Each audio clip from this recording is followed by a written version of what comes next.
The torpedo put a 30-foot hole in us. They couldn't afford to let my ship sink in the mouth of that harbor because it would have blocked the harbor.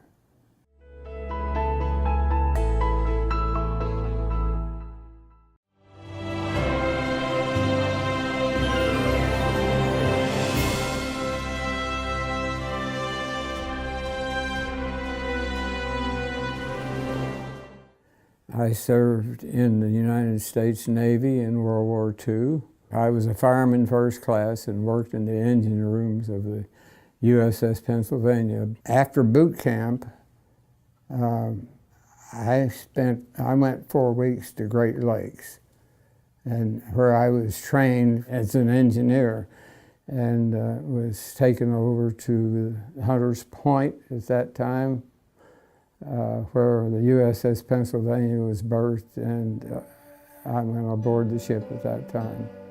When we were just steaming underway outside of a combat zone, I was manning communications. I sat next to the officer of the day and transfer information back and forth between the bridge and the officer of the day. My combat position was in a 40mm magazine, and my job was to take the 40mm shells that were in a rack, put them on an elevator and send them up to the Marines who were manning the 40mm guns. We had to depend on each other to do our job. And if one guy didn't do his job right, then you all were hurt.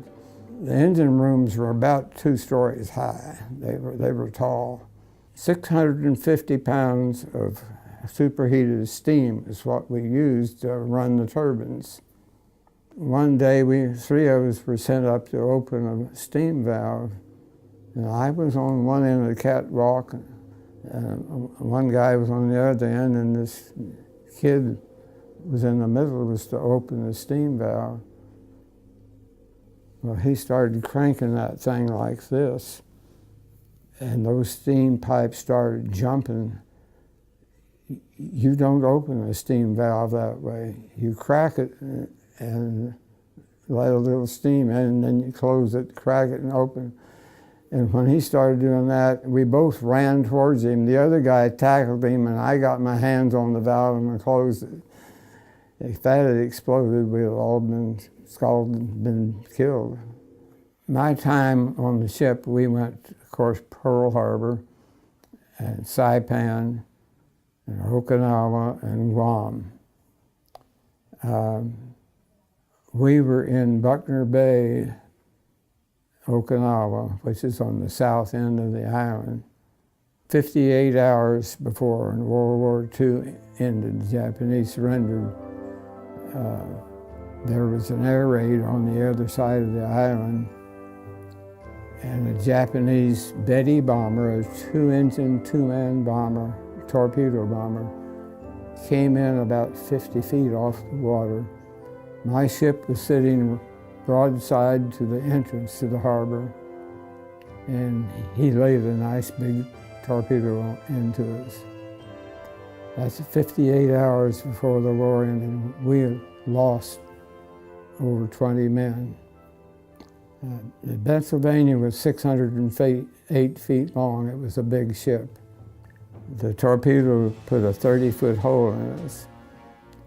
They couldn't afford to let my ship sink in the mouth of that harbor because it would have blocked the harbor.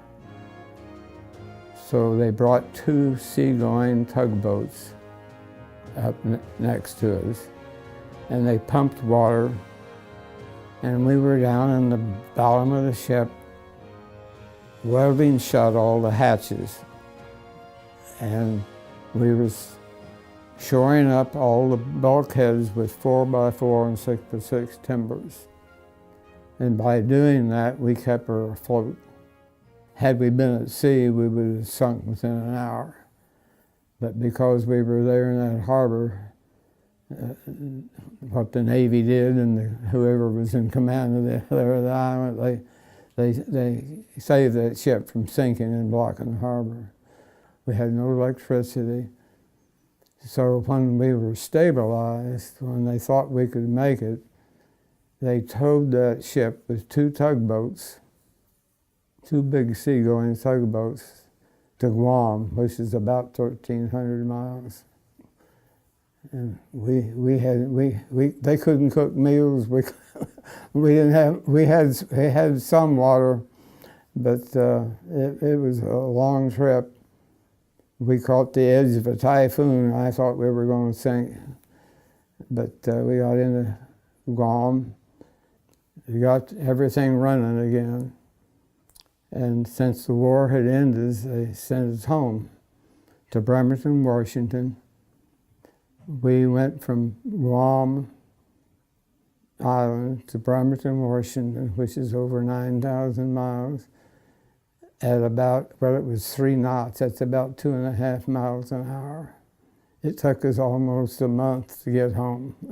We had to bury 6 shipmates at sea.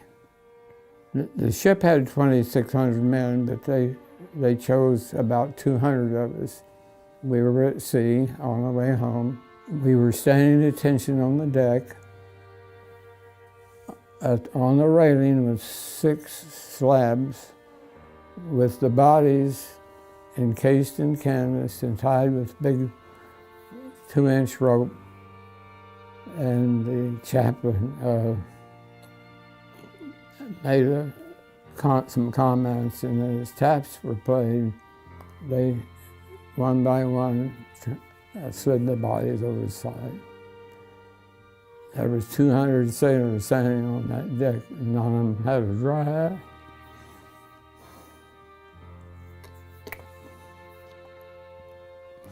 It's something that I can't forget. I'm proud that I served my country. I would do it again. You also learn to love the ship. It was home. And I still think a lot about it. I've got a metal replica of the ship that one of my sons gave me. And you just never forget that experience.